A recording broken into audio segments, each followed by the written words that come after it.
Standard 9 chapter number 3 triangle या चॅप्टरमधील आपण angle bisector theorem, त्यानंतर त्याचा कॉन्व्हर्स आहे आणि properties of inequalities of sides and angles of a triangle याविषयी अभ्यास करणार आहोत। या अगोदर आपण कॉन्ग्रुएन्सी ऑफ ट्रायंगलच्या ज्या प्रॉपर्टीज आहेत त्याचा अभ्यास केलेला आहे। पहिला थेरम आहे पहा, अँगल बायसेक्टर थेरम म्हणजे कोनाच्या कोन दुभाजकाचा गुणधर्म। बघा, त्यातला पहिला पार्ट जो आहे तो every point on the bisector of an angle is equidistance from the sides of the angle.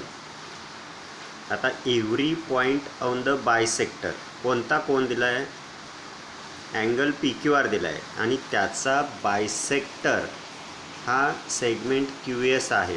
म्हणजे हे दोन कोन पी क्यू एस आणि एस क्यू आर हे जे दोन कोन आहेत हे दोन्ही कोन कसे असणार आहेत? एकरूप असणार आहेत।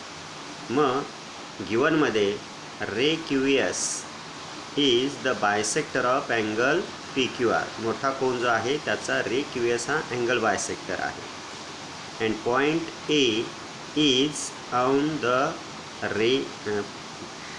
रे क्यू एस। आता every point on the bisector of an angle is equidistance म्हटले म्हणजे या क्यू एसवरती असणारा प्रत्येक बिंदू हा त्या कोनाच्या भुजेपासून, म्हणजे कोणती भुजा? पी क्यू, आणि दुसरी कोणती आहे? Q R. या भुजेपासून ए हा जो बिंदू जो आहे तो समान अंतरावर असणारा आहे हे आपल्याला प्रूव्ह करायचं आहे।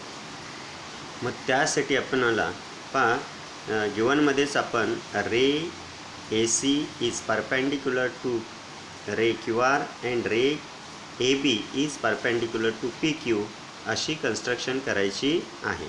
आणि every point on the angle bisector of an angle is equidistance म्हणजेच A B segment A B is congruent segment A C हे आपल्याला प्रूव्ह करायचं आहे। आणि त्याकरता पहा, यामध्ये हा ए क्यू हा सेगमेंट जो आहे ह्या दोन्ही ट्रायंगलमध्ये तो कॉमन दिसतोय पहा। आता आपण हे दोन ट्रायंगल जे आहेत ते कॉन्ग्रुएंट दाखवणार आहोत। कोणते दोन ट्रायंगल आहेत पहा? हा ए बी क्यू आणि दुसरा इकडं खाली असणारा ए सी क्यू, हे दोन ट्रायंगल जे आहेत ते आपणाला कॉन्ग्रुएंट दाखवायचे आहेत। मग त्यासाठी सेगमेंट क्यू ए हा कॉमन साईड आहे दोघांमध्ये पहा। ही क्यू ए ही सेगमेंट जे दिसते ती तुम्हाला कॉमन साईड दिसते। आणि angle A B Q is congruent angle A C Q हा ईच 90 डिग्रीचा अँगल आहे तो कॉन्ग्रुएंट आहे आणि म्हणून हायपोटेन्यूस होतो राईट अँगल असल्या कारणानं।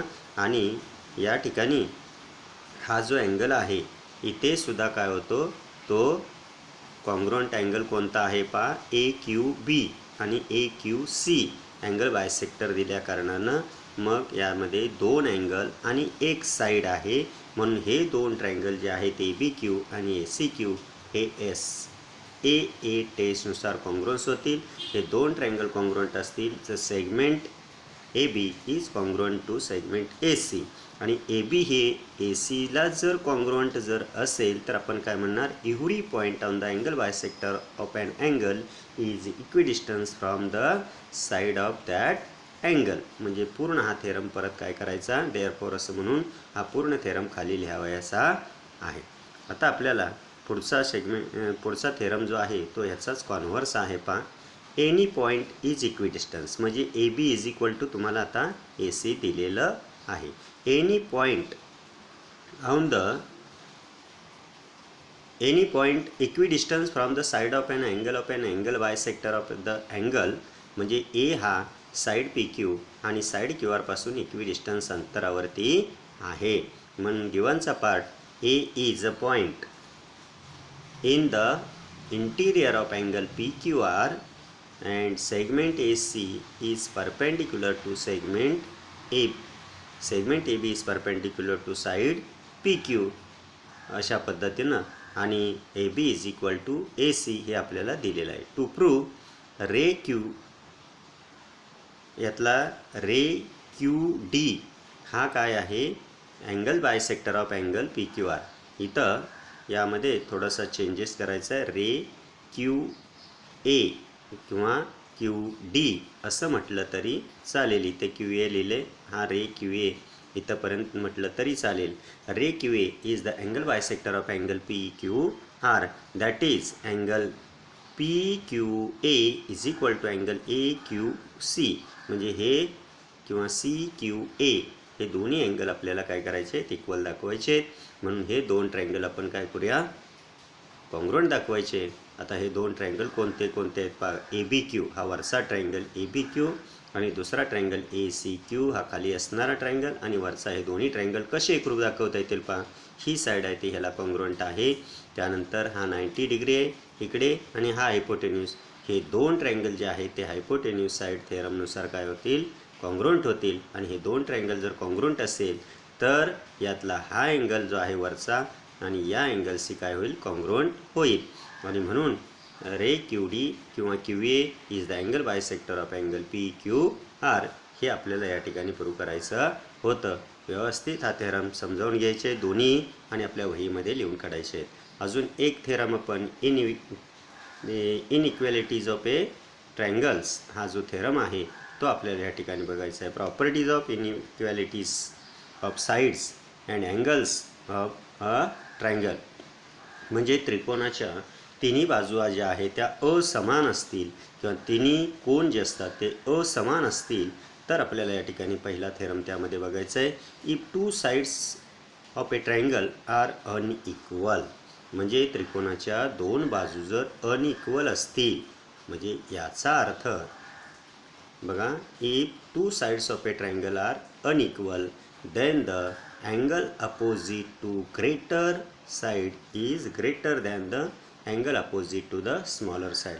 जर त्रिकोणाच्या दोन बाजू या असमान असतील तर जी बाजू मोठी असते त्या बाजू समोरचा कोन हा काय असतो, मोठा असतो. हे आपल्याला या ठिकाणी प्रूव्ह करावायचं आहे. किंवा ह्याचाच converse, if two angles of a triangle are unequal then the side opposite to greater angle is greater. जर त्रिकोणाचे दोन कोन हे समान नसतील, अनइक्वल असतील, वेगळे असतील तर मोठ्या कोणासमोरची बाजू ही काय असते, मोठी असते आणि लहान कोणासमोरची बाजू ही काय असते, लहान असते. अशा पद्धतीने याचा कॉन्व्हर्स आहे. आणि तो थेरम आपल्याला या ठिकाणी if two sides of a triangle are unequal then the angle opposite to them is greater than the angle opposite to smaller side. पाहता गिवनचा पार्ट आहे. In triangle X Y Z, X Z ही जी बाजू जी आहे या ठिकाणी ती काय आहे, ही पा एक्स झेड ही एक्स वायपेक्षा काय आहे, मोठी आहे. In triangle X Y Z side X Z is greater than x Y. म्हणजे एक्स झेड ही एक्स वायपेक्षा मोठी आहे.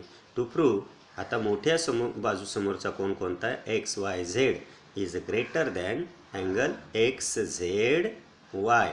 की या झेडपेक्षा काय आहे हा अँगल, हा इकडं एक्स वाय म्हणजे बाजू एक्स झेड ही मोठी आहे म्हणून या बाजू समोरचा कोण एक्स वाय झेड हा मोठा असतो. हे आपल्याला प्रूव्ह करायचं आहे. कन्स्ट्रक्शन करायचे. Take a point P on side X Z such that X P is equal to X Y. X Y आणि एक्स पी हे काय असेल, समान असेल. त्यासाठी कन्स्ट्रक्शन करतो आहे. आता ट्रायंगल एक्स वाय पीमध्ये जर एक्स पी आणि एक्स वाय हे समान असतील तर ह्याच्या angle opposite to them are congruent. म्हणजेच एक्स पी वाय फिगरमध्ये पहा आणि एक्स वाय पी हे दोन्ही अँगल्स काय असतील, आयसोसेलेस अँगल असल्यामुळं त्याचे अँगलसुद्धा काय असतील, पायालगतचे एकरूप असतील. म्हणून angle X P Y is exterior angle of X P Z.